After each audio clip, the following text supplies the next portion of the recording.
Hello, everyone, and welcome to this new episode of Open Book Entrepreneur. I'm thrilled that we have Tech Tony here with us, and he's an expert in marketing, specialized in Google Ads and pay per click. So, Tony, please introduce yourself and your business to our audience. Well, hey Tony, as we are both here talking with Tony's, it's good to meet you. Thanks for having me on your podcast. So, what's up, Pleasure. guys? I'm Tech Tony. I'm the owner of Pathfinder Digital Marketing. I am a Google data engineer, and my agency we primarily specialize in search engine marketing. So that's Google Ads and Bing Ads as well. We do offer the other services you expect a marketing agency specialize in, like website SEO, meta ads, things like that. But what we're a license in, and I'm a Google partner with, is specifically Google Ads. Those ads you see in the search engine that people interact with, I build, maintain, and code those out for my clients. So what's the difference? Can you explain us what's the difference if someone is just like hiring an agency to do the Google Ads, for example, for them, but they're just like a regular agency against someone like you who is a Google partner? Well, so a Google partner, there's two levels. There's your partners and then your premier partners.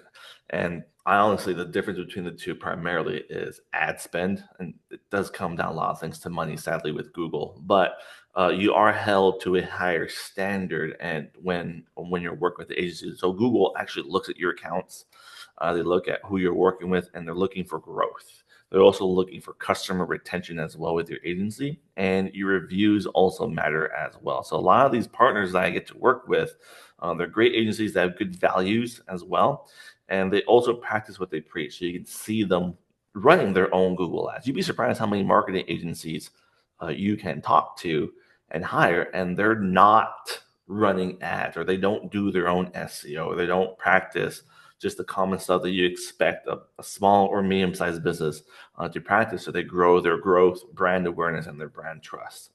So definitely, like everything, there are a couple bad apples, but they finding a Google partner, you will see that their badge is listed.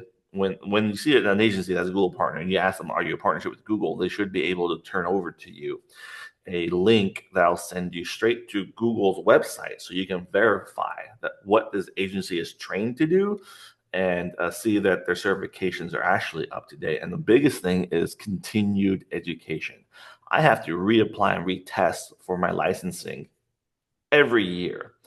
And in my agency, we also practice a lot of continued educational training to make sure, because our industry, especially right now with AI, is changing a lot.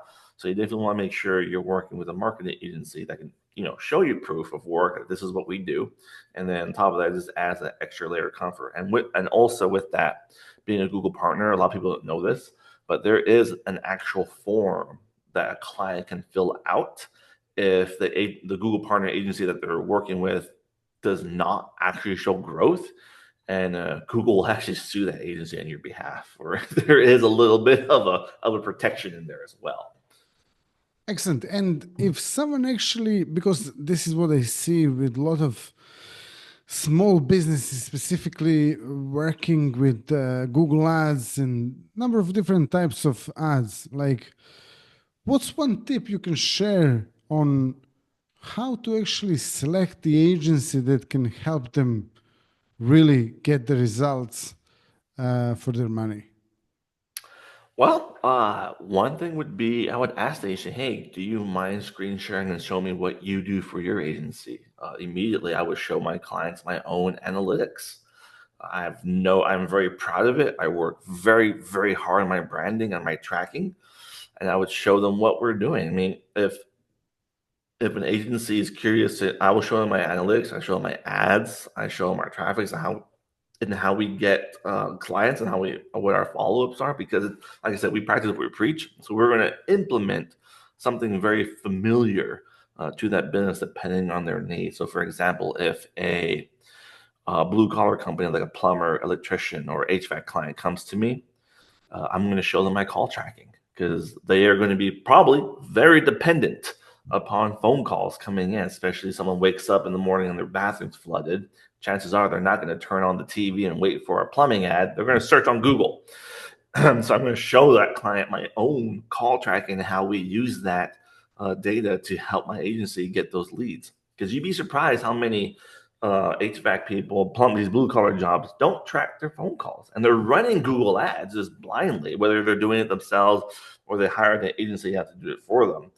That's one of the many things that I'll do. If a company, if we're working with an agency like photographers or videographers, which are very content heavy, I run YouTube ads as well. And I'm going to show that to the client also that, hey man, if we're going to be working together, one of the things that we're going to be asking you for is content creation. Because if you've been following trends, video content is exorbitantly important for businesses. And so I'm going to show them that as well, because as a business owner myself, if I am making content for my company, I understand the struggles. So you're gonna want to make sure you're working with the agency that when they ask you for something, they're doing it themselves. Totally. Yeah, that's a good point. And then on top of that, you said something about like tracking the calls. So what's the benefit of tracking the calls? Well, so in my agency, we use CallRail. Google by default does offer some type of call tracking. It's not very good. And so we always recommend using something like CallRail. They're not a sponsor, they're just extremely good at their job.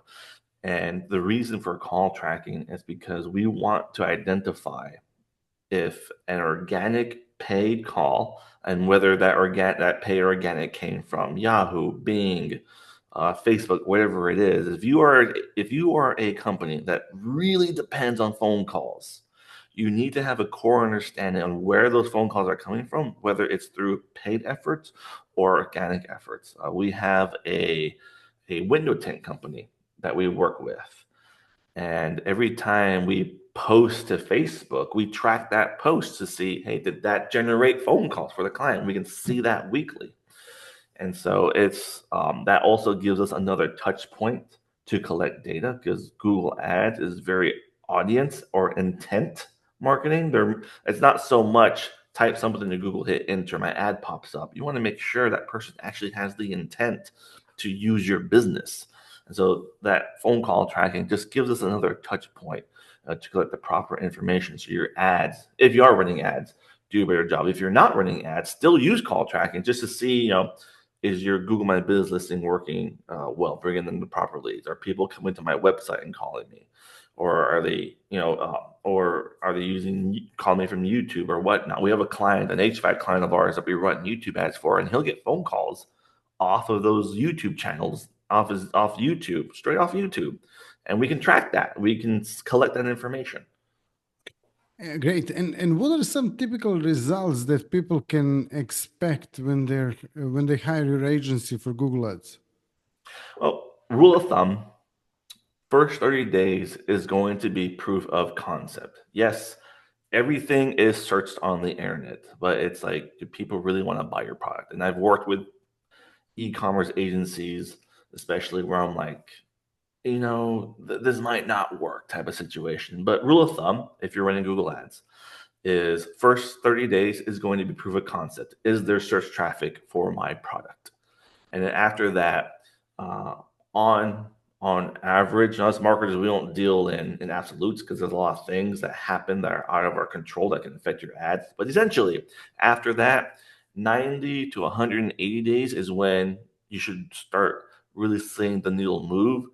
And then after that, you should be seeing even more success. Now, that doesn't mean you're going to be wasting money during that time period.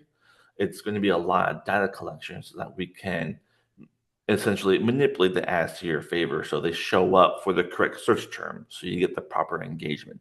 Whatever that engagement may be, a phone call, click to my website, download my PDF, fill my fill form, schedule a time on my calendar.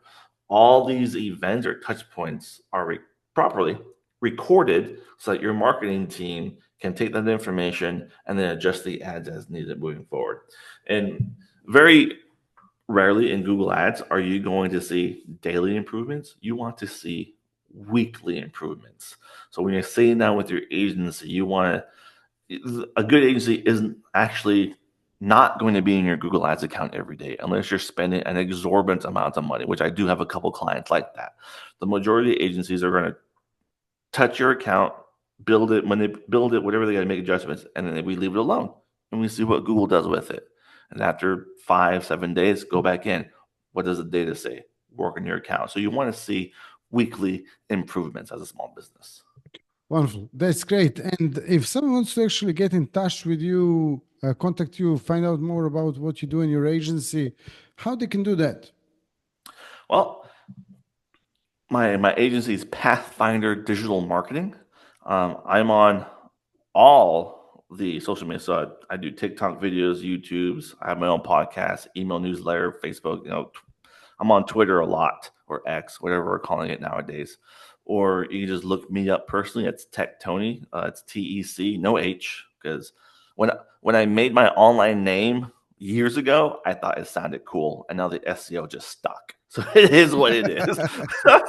There are 3 Tech Tonys in the world: TECTONY. There's me. There's a DJ, and then there's a guy in India that runs a tech company. So you're gonna get one of us 3. Excellent. Yeah, fantastic. So, by the way, for anyone watching this episode or listening to this episode, I will share the links in the description below. And yeah, Tech Tony. So, if there is any question, maybe that I didn't ask you, anything that you would like to share with our audience, any tip, yeah, now is your time to actually do that. Well, one of the things I want to, when businesses go into running Google Ads, like we mentioned earlier, Tony, when we were talking before this show, a lot of business owners go into running Google Ads, treating Google Ads like a billboard. And that's not how that system works. There are search, display, YouTube. You can even run Google Ads on podcasts as well. Just like you see bumper ads on YouTube videos, they treat them the same way. And there's an exorbitant amount of way to do it.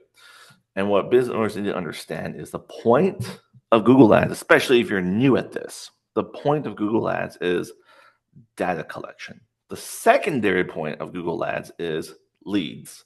Because if we don't have the correct information, you're not going to get the right leads. Showing up online organically, running Google Ads, it's not hard to show up online. It really isn't. Throw some money at Google, you're going to show up. The point of it is to show up with the correct search term where your ad has the highest intent to get the correct engagement. Now, for example, like I said, going back to my phone calls, when my HVAC client has someone that wakes up here in the South, it's very hot, their AC is not working, they're pissed off, they run a search, I need an HVAC guy right now. When his ad shows up for those types of searches and they click to call, my job as a marketer has been completed. You have received that phone call. Once that call is conducted, then it's your job to sell your business and your services. That's one of the important things of why we do call tracking, is that sometimes if a client says, hey, it's been 7 days, I haven't gotten any new leads, well, CallRoll actually records the calls. So I will listen to them. And sometimes, yes, the ads did fail. Other times it's like, hey, your salesperson didn't do quite a good job to close the deal. The point of Google Ads is to collect the data first. And then after we have the correct amount of information, you should start seeing conversions, whatever that conversion or engagement that you need to make money essentially will be. Get out of your mind that Google Ads is a billboard, radio, or TV ad. It's not designed that. They need to be built in a way that they are relevant to the person conducting the search at the time that they need your services. Totally. Yeah. Thank you so much for this great words of wisdom and tips. And thank you for sharing your story. Thank you all for watching and listening to this episode. If you liked it, drop us a like, subscribe, comment below, share it with your friends and family, and see you all in the next episode. All the best and bye-bye. Thank you.